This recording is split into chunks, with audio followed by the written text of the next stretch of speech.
Welcome to another tutorial of Scratch, and in this tutorial we're going to make a game, a rocket ship game that's in Unit 4 of the ICT book. And the first thing to do is to decide how your game will start. So to do that you have to go to the events category on the left side, and if you want to start the game, when you click on this green flag over here, then you can bring this block which is at the top of the events category and bring it to the code area, the script area. After that, oh yeah, I forgot. Before you even start coding, you have to remove the cat sprite because we want other sprites. We want a rocket ship, so search for a rocket ship. We want a planet and a star. Most probably in the test you'll get only one of the two sprites to add, not all three, because it's going to be a short test. Star,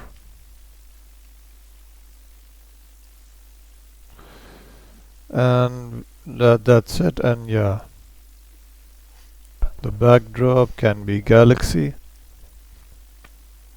Right, I'll just remove the planet too. We'll just keep the rocket ship and the star. To the events category, and when green flag clicked, this is the block which starts the program. After this we go to the motions category and get the go to random position block. This will change the starting position of the rocket ship and the star, and I should have selected the rocket ship at this point because I want to first code for the rocket ship. Also change the size of the rocket ship to 50 from here, so because it's quite big. Now back to the events.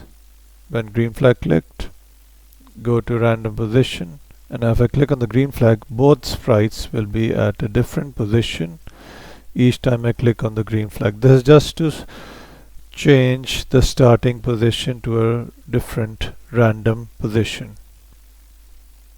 Make sure the rocket ship is selected and you have these two blocks.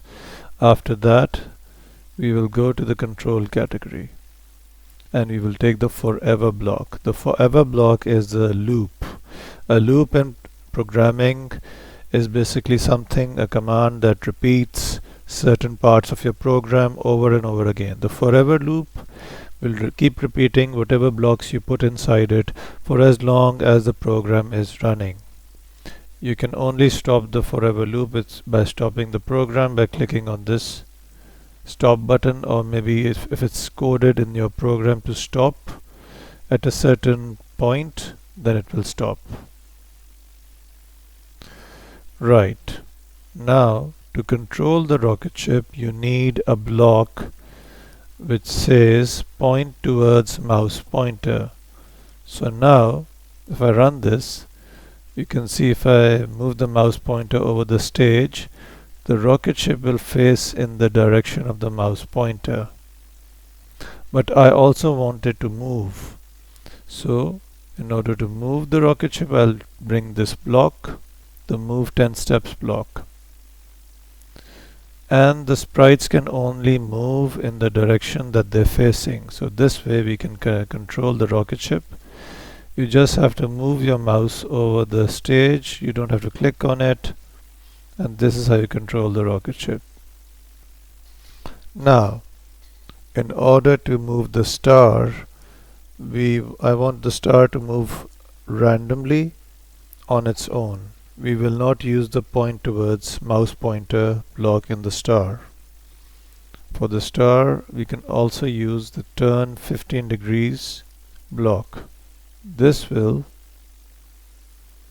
change the direction of the star by 15 degrees, the starting direction, whenever you start the program. You can also change it to 45 degrees if you want a bigger change in the direction.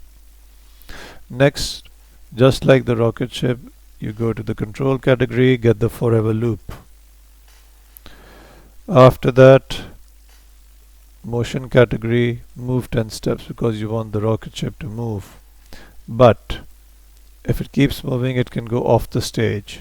So in order to prevent that, you go down in the motions category, you scroll down till you find if on edge bounce and put that below the move 10 steps and inside the forever loop.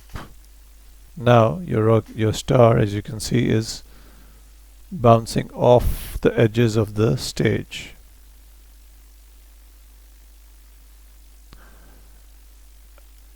And this is it for the upcoming test. You don't have to make a crash detector for the rocket ship, but later on in the final exams you will have to.